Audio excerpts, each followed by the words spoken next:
Everybody, especially kids out there or young adults that are out there wanting to help their neighbor or help mom or dad or grandma and grandpa.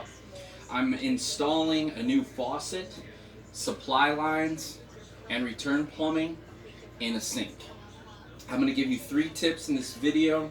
I'm going to try to make it as short as possible. So pay attention if you want to help somebody out, change out their sink faucet.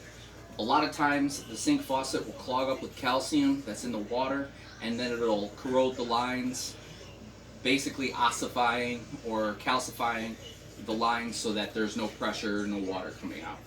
So when you're installing a sink faucet, pro tip number 1, shut the water off. You can do that by the shut-off valves that are underneath the sink.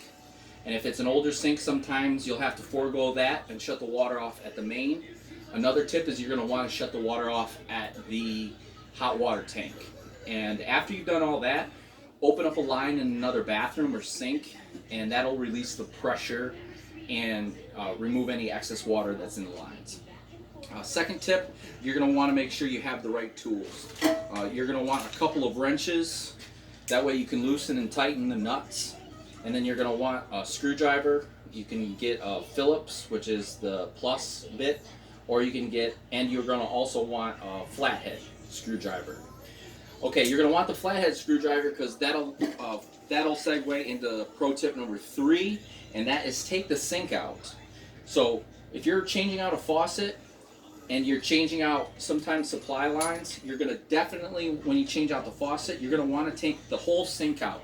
And you can do that by your screwdriver. There's some tabs underneath. You're going to have to get on your back. You'll be on your back for a little bit, but it'll save you some time in taking out the original faucet. So take out the whole sink, turn it upside down, and that way you can work on the supply lines. Taking out these supply lines, because most likely they're going to be corroded when you change out your sink faucet. So I hope that helps. You're going to want to make sure that you have the correct return lines. That's the 1.5 P-traps drain lines. If you're lucky, you might go to Home Depot or Lowe's twice.